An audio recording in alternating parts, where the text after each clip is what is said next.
ആ ഒരു അത്രയും ഭാഗം ചെല്ലിയാൽ മതി, മൊത്തം ചെല്ലണ്ട. അത് പക്ഷേ ചെല്ലുമ്പോൾ സമയമെടുക്കണം. എന്താണ്? എൻ്റെ ദൈവമേന്ന് വിളിച്ച ദൈവത്തിന് തോന്നണം. നമ്മൾ പണ്ട് പട്ടിക പഠിച്ച പോലെ കാണാതെ പറയുകയല്ല, നമ്മൾ ഹൃദയം കൊണ്ടാണ് ദൈവത്തോട് വിളിക്കണം, അല്ല അധരം കൊണ്ടല്ലെന്ന് ദൈവത്തിന് തോന്നണം.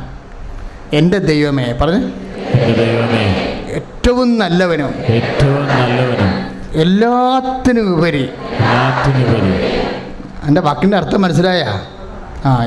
ദൈവത്തെ സ്നേഹിക്കണത് എല്ലാത്തിനും ഉപരിയാണ്. അതുകൊണ്ടാണ് ഈ ഈ വിശ്വാസം മാറിയൊക്കെ പ്രേമിച്ചൊക്കെ നടക്കുന്ന ആൾക്കാരോട് ഞാൻ വളരെ കർക്കശമായിട്ട് സംസാരിക്കുന്ന കാര്യം അതാണ്. കാര്യം ദൈവം നിൻ്റെ കമിതാവിനേക്കാളും 10,000 നിനക്ക് ലഭിക്കുന്ന വ്യക്തികൾ, ബന്ധങ്ങൾ അതിനേക്കാളും വലുതാണവൻ.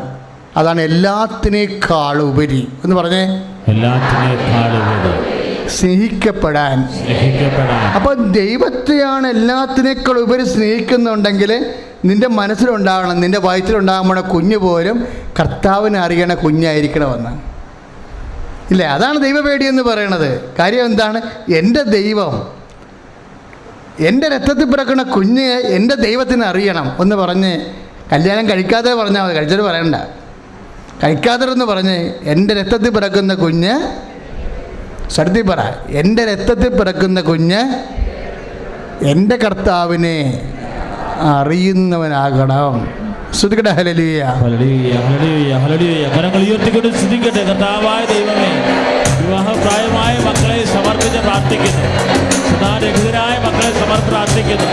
കർത്താവിற்கு നൽകുന്ന സന്താനങ്ങൾ കർത്താവിൻ്റെ രക്തത്തിൽ അഭിഷേകം സ്വീകരിക്കാൻ കർത്താവിന് സാക്ഷിയായിത്തീരുന്ന ദൈവസേവമാണ്.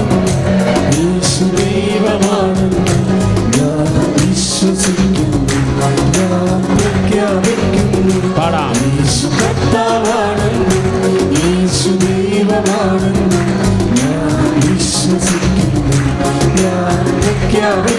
കരങ്ങൾ നീട്ടി, കൈകൾ ഉയർത്തി,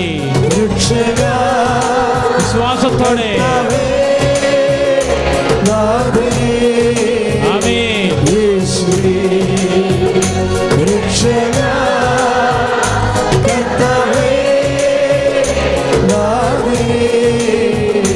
പരിശുദ്ധപരമ ദിവ്യകാരുണ്യത്തിന്.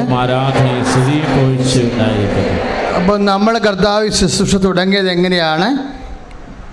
എന്നിട്ടും അവർ മുന്നോട്ട് പോയി.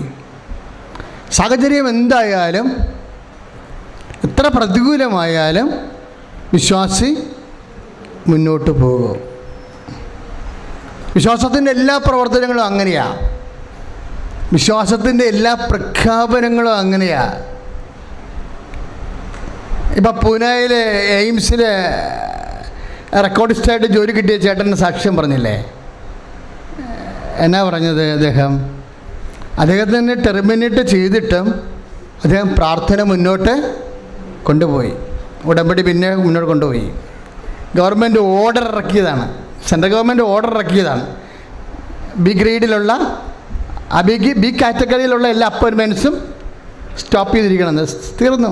ആ സാക്ഷ്യം കേട്ടില്ലേ? മൂവാറ്റുപുഴ ബി കാറ്റഗറിയിലുള്ള ഇൻ്റർവ്യൂ കഴിഞ്ഞാണ് നോക്കണം, അപ്പോയിൻമെൻ്റ് കഴിഞ്ഞ വിഷയമാണത്. എന്നിട്ട് ഗവൺമെൻറ് പെട്ടെന്ന് ഓർഡർ ഇറക്കിയിരിക്കുകയാണ്. എന്താ? ബി കാറ്റഗറിയിലുള്ള എല്ലാ അപ്പോയിൻമെൻറ്റ്സും റദ്ദാക്കിയിരിക്കണമെന്ന്.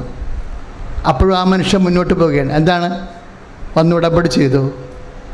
ഉടമ്പടി ചെയ്യുമ്പോൾ എന്നാ സംഭവിക്കുന്നത്? വിഷയം അമ്മ ടേക്കപ്പ് ചെയ്യും. നമ്മൾ ഓടി തളരുമ്പോൾ ബാറ്റൺ അമ്മയുടെ കൈ കൊടുക്കും, പിന്നെ അമ്മ ഓടും നമ്മുടെ കൂടെ, അല്ലേ? അപ്പോൾ ഗവൺമെൻറ് വീണ്ടും ഇറക്കിയ മെമ്മോ, ഇറക്കിയ ഓർഡർ തിരിച്ചെടുത്തിട്ട് അപ്പോയിൻ്റ് ചെയ്യും. Praise the Lord. അതാണ്. എന്നിട്ടും അവൻ മുന്നോട്ട് പോയി. നിങ്ങളുടെ കയ്യിലിരിക്കണ എന്താണ്? അപ്പോൾ മോശം പറഞ്ഞൊരു വടി. എന്നെ വിളിക്കണം എപ്പോഴും? നിങ്ങൾ ജനങ്ങളോട് മുന്നോട്ട് പോകാൻ പറയൂ. എത്ര പ്രതികൂലമായാലും വിശ്വാസി മുന്നോട്ട് പോകും. എത്ര പ്രതികൂലമായാലും പ്രത്യാശി മുന്നോട്ട് പോകും. എത്ര പ്രതികൂലമായാലും ദൈവസ്നേഹമുള്ളവൻ മുന്നോട്ട് പോയിക്കൊണ്ടിരിക്കും. എന്താ കാര്യം? നമ്മൾ വിശ്വസിക്കുന്നത്, പ്രത്യാശിക്കുന്നതും സ്നേഹിക്കുന്നതും എന്താണ്? ദൈവത്തിലാണ്. കഴിഞ്ഞ ദിവസങ്ങളിൽ ഒരു ചേട്ടായി ഒരു സാക്ഷ്യം പറഞ്ഞപ്പോഴേ ഒരു കോട്ട് ചെയ്ത് എനിക്ക് ഭയങ്കരമായിട്ട് ഇഷ്ടപ്പെട്ടായിരുന്നു. ഈശോ അവസാനം പറഞ്ഞ വാക്കാ. എന്താ ഈശോ അവസാനം പറഞ്ഞത്? മത്തായി 28:18 എന്നാ പറഞ്ഞത്? സ്വർഗത്തിലും ഭൂമിയിലുള്ള എല്ലാ അധികാരവും എനിക്ക് ഏൽപ്പിക്കപ്പെട്ടിരിക്കുന്നു. അപ്പോൾ സെൻട്രൽ ഗവൺമെൻറ്റും മോഡിയും പിണറായിയും എല്ലാം കർത്താവിൻ്റെ കീഴിലാണ്. അത് നമുക്ക് മനസ്സിലാക്കണം. ഗവൺമെൻറ് എല്ലാ ഓർഡറും വിശ്വസിക്കണം. എന്താ വിശ്വസിക്കുന്നത്? ദൈവത്തിനെ വിശ്വസിക്കുന്നത് അല്ലേ? അപ്പോൾ ഏത് സെൻട്രൽ ഗവൺമെൻറ് ആയാലും സുപ്രീം കോടതി ആയാലും അണ്ടർ ജീസസ്. കൈ അടിച്ച് കർത്താൻ. കരങ്ങൾ ഉയർത്തിക്കൊണ്ട് ശ്രദ്ധിക്കട്ടെ.